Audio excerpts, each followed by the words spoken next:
사랑의 샘 평화의 소리 KCR 11시 종합뉴스 365 헬스 마이랑이 매일 오후 변호사 윤영준 다이나스픽 JP 에듀케이션 에듀킹덤 컬리지 다네모라 EL 디자인 전망 좋은 창 공동 제공입니다.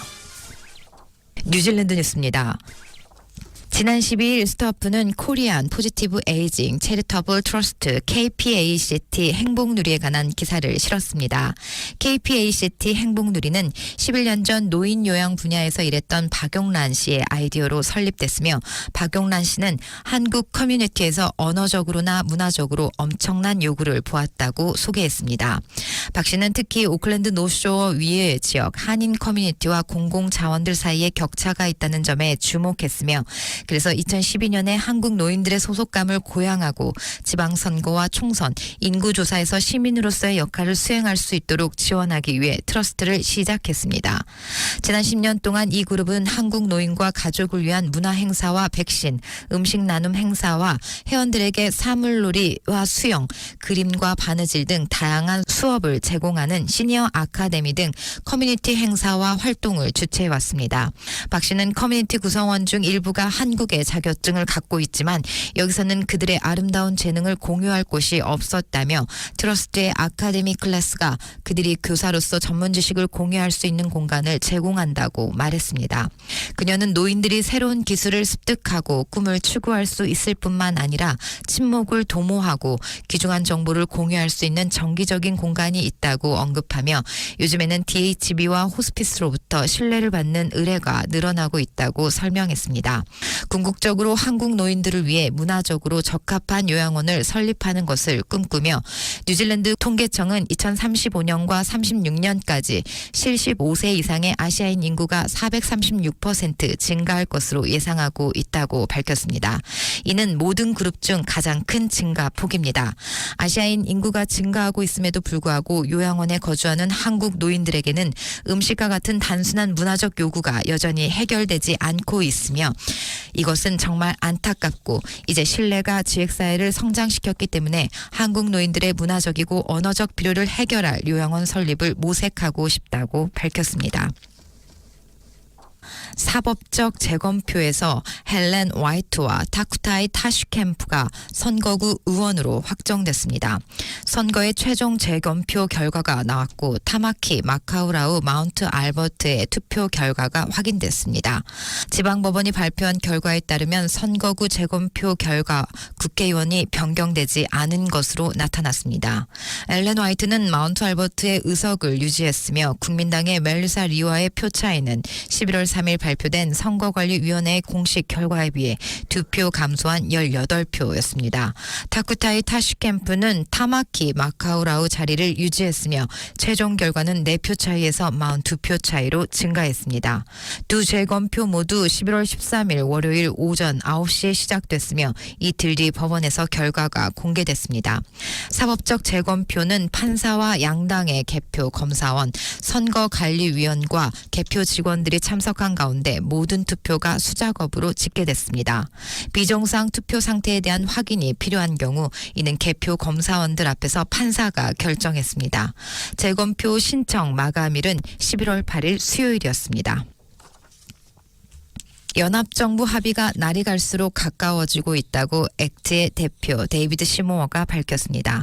액트의 대표 데이비드 시모어는 세금 문제에 진전이 있었고 정당들은 현재 정책뿐만 아니라 장관직도 검토하고 있다면서 시모어는 오클랜드 한 호텔에서 세 당 지도자 모두와 처음으로 대면하는 것을 포함해 국민당 및 뉴질랜드 퍼스트와 정부 구성을 협상하는 회의를 마친 후 언론과 인터뷰했습니다. 그는 최근 보고서에서 협상의 걸림돌이 될 것으로 보이는 세금 문제에 대한 진전이 이루어지고 있다고 설명했습니다. 또한 와이탕의 조약과 그 원칙들은 서로 다른 당사자들의 각자의 입장을 가지고 있는 또 다른 논란의 주제이며 액트는 이에 대한 국민투표를 위해 캠페인을 벌였고 이 문제에 대해 다른 당사자들과 합의에 가까워지고 있지만 아직 합의에 이르지 못했다고 답했으며 그러한 합의가 어떻게 될지에 대한 세부 사항을 공개하지는 않았습니다. 자신감이 생기는 영어 공부, 무료로 영어를 배워보세요. 다이나스픽, 한국어 문의는 027-225-1239로 하시면 됩니다. 감사합니다. 가짜뉴스는 2023년 뉴질랜드 선거에서 큰 역할을 하진 않았지만 작은 거짓말이 증가한 것으로 나타났습니다. 캠페인이 시작될 때 정당과 그 지도자가 페이스북에 게시하는 가짜뉴스 비율은 2.5%였으며 이는 2020년에 본 것과 유사했습니다. 가짜뉴스 게시물의 비율은 장기간 2% 미만으로 떨어졌고 캠페인 기간 중 한 시점에서는 0.7%까지 떨어졌다. 마지막 단계 캠페인 마지막 주 초 3.8% 최고치를 기록했습니다. 5주간의 캠페인 동안 특정 주의 정당과 그 지도자들이 작성한 페이스북 게시물 중 평균 2.6%가 가짜뉴스임이 확인됐으며 2020년에는 주평균 2.5%로 가짜뉴스 증가세가 미미했다는 의미입니다.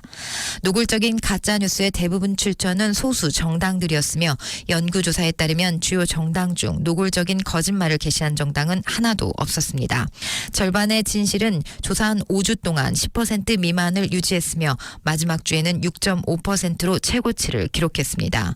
평균적으로 2023년에는 반쪽 진실의 주간 비율이 4.8%였고 2020년에는 2.5%였습니다. 따라서 가짜뉴스라고 알려진 큰 거짓말의 수는 2020년과 비교해 2023년이 증가하지는 않았지만 정치 캠페인에서 작은 거짓말의 수는 증가하고 있습니다. 치매는 뇌 물리적 변화로 인해 인지 기능이 상실된 것을 말합니다. 그것은 세계적인 문제이며 세계보건기구 WHO에 따르면 치매는 전 세계적으로 심장병과 뇌졸중과 같은 질병에 이어 7번째 사망 원인입니다. 가장 잘 알려진 사례 중 하나는 지난해 전두측두엽 치매 FTD 진단을 받은 은퇴한 블록버스터 스타 브루스 윌리스입니다. 그는 행동하는 능력도 이제는 말하는 능력도 잃었습니다. 치매 증상은 초기 단계의 건망증과 우유부단함, 침울함에서부터 의사소통의 어려움, 친숙한 장소에서 길을 잃음, 나중에는 친구와 가족들을 알아보지 못하는 것까지 다양합니다. 어떤 경우에는 이러한 변화가 몇 달 안에 일어날 수 있고 수년에 걸쳐 천천히 진행될 수도 있습니다. 치매에 걸린 사람들은 결국 다른 사람이 되고 결국 치매로 인해 사망할 수도 있습니다. 65세 이상 뉴질랜드인 10명 중 1명은 치매에 걸릴 것으로 예상됩니다. 현재 뉴질랜드에는 약 7만 명이 치매를 앓고 있으며 이는 네이피어의 도시 인구보다 더 많은 사람들 수입니다. 하지만 이로 인해 영향을 받은 가족까지 더하면 이 치매 도시는 웰링턴보다 더 클 것으로 예측됩니다. 일부 키위 공중보건 전문가들은 뉴질랜드의 질병통제센터 CDC 설립은 전염병 위험에 대처하고 유사한 글로벌 노력과 협력하는 국가 능력을 크게 향상시킬 것을 설명하며 설립을 요청했습니다. 뉴질랜드는 코비드19보다 훨씬 더 나쁠 수 있는 미래 전염병에 대비해 나라를 도울 자체 CDC 버전이 필요하다고 간염병 전문가들은 말합니다. CDC인 질병통제 및 예방센터는 미국에서 공중보건을 보호하기 위해 설립된 기관으로 질병 예방과 새로운 건강 위협에 대한 대비에 중점을 둡니다. 오늘 발표된 정부에게 제공된 브리핑에서 뉴질랜드 보건소통센터는 왜 우리도 그런 것이 필요한지에 대해 설명했습니다. 마이클 베이커 교수와 존 크럼프 교수 및 공동 저자들은 아오테아로아 CDC는 뉴질랜드가 불가피한 향후 전염병 위협에 대비하고 대응할 수 있도록 보장할 것이라며 주요 책임은 통합 감시 시스템과 조정된 진단 검사 서비스 및 적절하게 숙련된 인력을 구축하는 것입니다.